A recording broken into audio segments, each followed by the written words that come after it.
Hello, my name is Alex, and welcome to Eclectic Eccentrics, a series in which we will be looking at some marvellous and some not so marvellous individuals who have been described as eccentric somewhere along the way. Their stories might delight, terrify, or intrigue you, but they will always entertain. Hello, and welcome to Eclectic Eccentrics. It is an absolute pleasure to have you here. Eccentric individuals can be found anywhere and everywhere. However, I think there is something to be said about the British eccentric. I might be biased, but us Brits seem to do eccentricity properly, and we are, as a nation, probably more renowned for our eccentrics more than anywhere else in the world. There is something positively British about quirky madness. So I thought, for our first eccentric, we would have a look at a fellow Brit, and a noble one no less. Matthew Robinson was born in 1712 to parents Matthew Robinson, yes, really, and Elizabeth Robinson. Better known by his title these days, Matthew Robinson's full moniker was 2nd Baron Rokeby, Lord Rokeby, although he did not inherit this title until he was 81 years old, following the death of his father's second cousin. Lord Rokeby had, by all accounts, a fantastic childhood, and he was eventually admitted to Trinity Hall, Cambridge in 1731, later becoming a Fellow in 1743. In 1746, the same year his mother died, Rokeby became a Fellow of the Royal Society before representing Canterbury in Parliament from 1747 to 1761. He also found himself elected as a bailiff to the board of Bedford Level Corporation in the year 1756. He was, it appears, a very busy chap indeed. However, pertinently to our tale, Rokeby had a fascination with bathing. This interest all began when he went on a holiday to a place called Aix-la-Chapelle, which, as you can probably guess from the name, is a city in, yes, Germany. Rokeby loved the water so much that on his return home to Kent, he began to make daily trips to the seashore to go swimming in the sea, no matter what the weather was doing.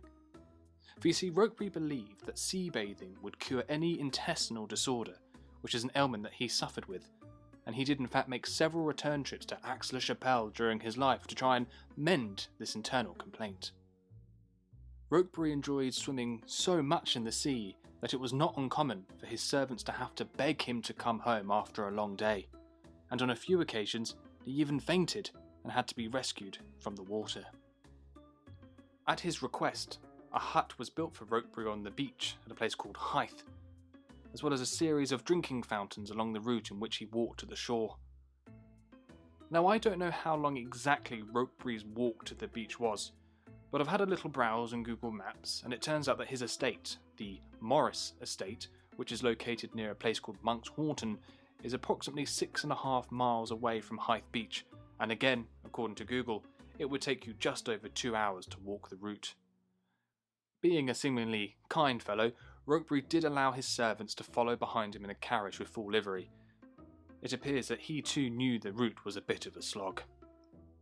On his daily walks, if Rokeby encountered someone drinking from his fountains, he would give them a half-crown coin.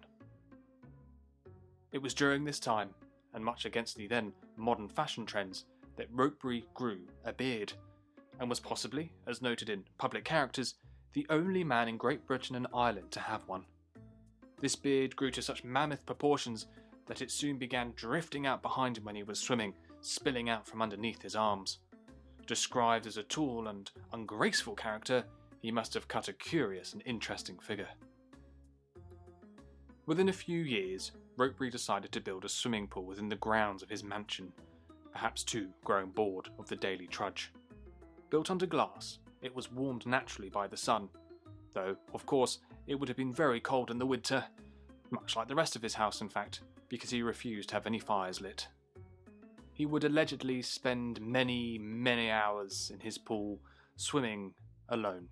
Loneliness and isolation was a reoccurring theme in Rokeby's life, and as the years passed by, he grew more and more isolated. And with his isolation, rumours about his behaviour began to swell.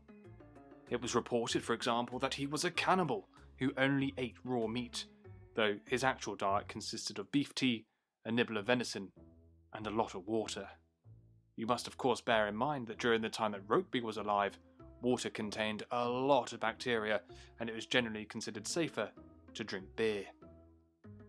It was also recorded later in a letter between Rokeby's sisters that Rokeby was living on almost raw meat, avoided bread, considered corn exotic, and, for the same reason, always swapped honey for sugar. If you thought, however, food would get him out of the water, you'd be wrong. He quite happily bathed in his home pool with a plate of veal floating beside him. In spite of his isolation and odd eating habits, he was not against welcoming guests into his home. It is debatable, however, how much he actually enjoyed them being there. For example, on one occasion he was hosting an actual prince, Prince William of Gloucester to be exact. Having had a delicious and impressive meal prepared, Rokeby proceeded by hardly eating anything at all. He was also known to recite lengthy and boring poems at guests, which he apparently did as a form of entertainment. There is perhaps a little bit of irony in this, because Rokeby believed that church sermons were too long and too boring, and he believed that God was best worshipped at natural altars. On the 30th of November 1800, Matthew Robinson, 2nd Baron Rokeby, died peacefully in his sleep at the age of 88. This is quite some feat, considering that throughout his life he refused to see any kind of doctor, even threatening to disinherit his nephew if his nephew called a doctor whilst Rokeby was suffering from a fit. Maybe all that bathing was beneficial after all. I imagine, however, it would have been of great regret to Rokeby that he didn't die whilst actually bathing. And that is the end of Lord Rokeby, the man who loved water and a good bathe. Who can blame him? I do hope you've enjoyed this first episode, and do let me know what you think of Lord Rokeby. A genuine eccentric, or just a very clean man who wanted to be left alone? And who among us can't relate to that? Goodbye.